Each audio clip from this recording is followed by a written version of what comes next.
Hey, what's up everybody? So we are back for Scream Season 2, Episode 11, entitled Heavenly Creatures. In this episode, we really learn that Emma and Audrey are the prime suspects as they run around town. They're trying to gather evidence on creepy Eli, and it's just kind of funny because the evidence comes back at them. I know sometimes in horror or horror-related shows, we're supposed to overlook certain things, but in the opening scene, which is kind of creepy that you have the killer kind of walking around Emma's house, and you're not too sure if it's a dream Emma's having or if it's reality. It seemed kind of dumb that this killer can get into the house and there's no alarm set. Okay, while rewatching some of the footage, I did notice that the alarm was turned off. Not sure how the killer has the power or the ability to do that. Just one of those things that pops up in an episode. Hey, the killer can be in two places at once, I guess. Sure, why not? He can turn off an alarm system. Also, there's not very much in this episode. It was better than the last two episodes, but really if you kind of watched the teaser for this episode and then you read the synopsis for this episode, it pretty much was that. I mean, it just kind of came to a close that Audrey and Emma were prime suspects. There was nothing really else added in this episode to kind of make us further, the story. I mean, we already knew that Eli's mom was involved with the mayor. We already knew that. Other than maybe the mayor dying, that's about the only thing that we get that is a push in the story. And Noah's pretty much useless in this episode. He just lies in a hospital bed and, plays his sad, sappy, storyline, and that's really uninteresting. That would have been great maybe mid-season so we can kind of see him become a stronger character throughout the season, but since it's really super late in the season, it just kind of sucks for his character. And we see in this episode that Gustavo bounces around a lot. It almost seems like he was at Brooke's house or the hotel, then he was at the hospital, then he was over here, over there. It's like he was pulling magic tricks and just appearing everywhere almost.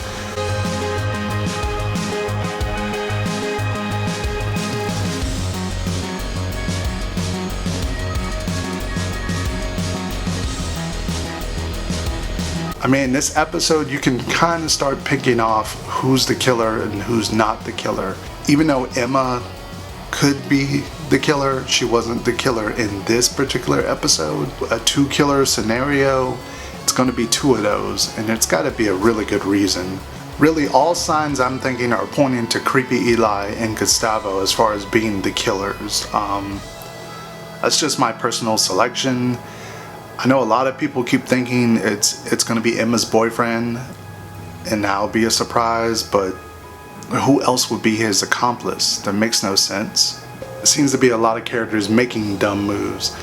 The mayor, when you go to a creepy barn in the middle of the night, why would you suddenly go follow around a cell phone tweeting noise or text message noise? No, there's a killer out there. You know this. You've been through it the first time. It's a creepy barn, and you're gonna keep texting the phone and follow this noise. Also, how did the killer know that the mayor was gonna follow that noise? I mean, what if the mayor just, did what a smart person would have did and just said, nope, I'm just gonna go back in the car and leave?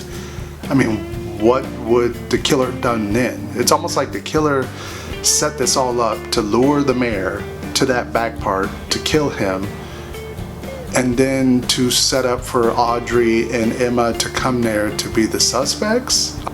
Boy, these killers are, next level thinking, because I don't see how you set that up.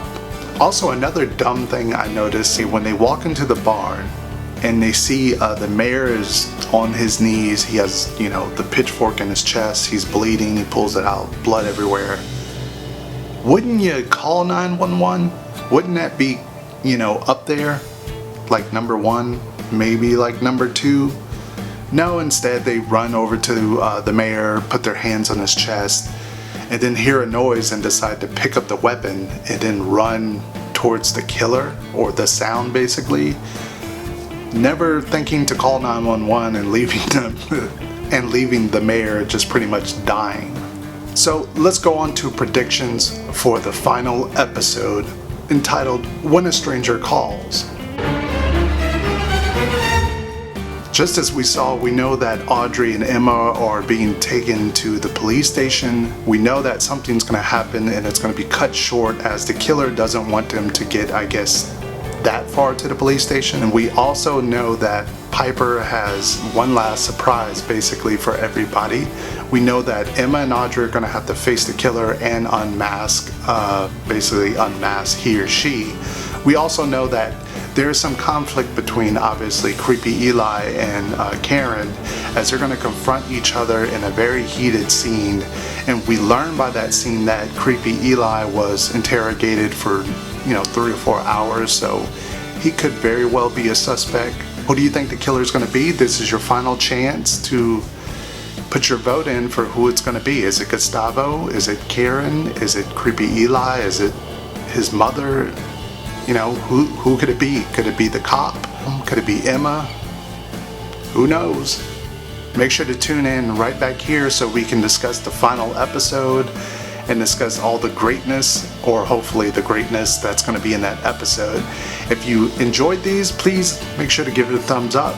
Please subscribe so you can come back and see the final episode review.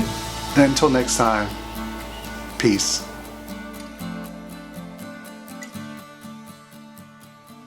Also, if you guys want to head over to mtv.com, they have this really cool article about who the killer might be, and it's a poll that you can take at the end of the article, but it also lists all the characters. It gives you very good reasons as to why they could be the killer. I found a lot of interesting facts in it that you can go through on your own and check them out. Just like Brooke, I never would have thought she was, maybe could be a killer, but they do list some very good reasons, such as she wasn't attacked by the killer once this season. She was MIA when they went to Haley's Face the Mask party. I never thought about those facts, but it's just a little neat thing that I saw on there and thought I should let you guys know to check it out. Also, who do you think the killer is? Do you dare put your vote in there at the end of the article for the poll? Could be any one of these characters. Yeah, didn't we all forget about Emma's dad at this point? Please don't bring him back as the killer. But yeah, there you go. There's the list of all the suspects for the killer or killers for this season.